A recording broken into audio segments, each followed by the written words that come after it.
Hello നമസ്കാരം, എല്ലാവർക്കും സുഖം വിശ്വസിക്കുന്ന പുതിയ വീഡിയോയിലേക്ക് സ്വാഗതം. നേരെ വീഡിയോയിലേക്ക് കടക്കാൻ മധ്യം വലിച്ചു നീട്ടി പറയുന്നില്ല. ഇത് കാണുന്നവർ സബ്സ്ക്രൈബ് ചെയ്യുക, ലൈക്ക് ചെയ്യുക, ഷെയർ ചെയ്യുക, കമൻറ്റ് ചെയ്യുക, വേണ്ടവർക്ക് ഷെയർ ചെയ്യുക. വിഷയത്തിലേക്ക് കടക്കാം. ഞാൻ മിണ്ടട്ടെ, അവൻ മിണ്ടട്ടെ, അവൻ മിണ്ടിയിട്ട് അല്ലെങ്കിൽ അവൻ വിളിക്കട്ടെ, അല്ലെങ്കിൽ അവൻ മെസ്സേജ് അയക്കട്ടെ, അല്ലെങ്കിൽ ഞാൻ മെസ്സേജ് അയക്കുന്നില്ല, ഞാൻ വിളിക്കുന്നുമില്ല, അവൻ മെസ്സേജ് അയച്ചിട്ട് ഞാൻ വിളിക്കാം, അവൻ വിളിച്ചിട്ട് ഞാൻ വിളിക്കാം എന്ന് കരുതുന്നിടത്ത് ആ ബന്ധം അവസാനിക്കുന്നു എന്നാണ് സത്യം. അപ്പോൾ നമ്മൾ ആരാണോ ആദ്യം മിണ്ടുന്നത് അവർക്കാണ് മുൻഗണന. കാരണം അവരാണ് അവരൊരിക്കലും നമ്മൾ മറക്കാൻ പാടില്ല. കാരണം അവർ നിങ്ങളെപ്പോഴും ഓർത്തിരിക്കുന്നു, നിങ്ങൾക്ക് സമയം കണ്ടെത്തുന്നുള്ളതാണ് സത്യം.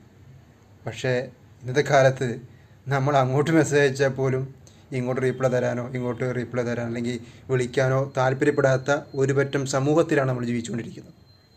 അതുകൊണ്ട് ഈ പറഞ്ഞ കാര്യത്തിൽ ഒരു വ്യക്തത എനിക്കുണ്ടെന്ന് തോന്നുന്നു. കാരണം ഞാനും വിളിക്കില്ല, നിങ്ങളും വിളിക്കില്ല.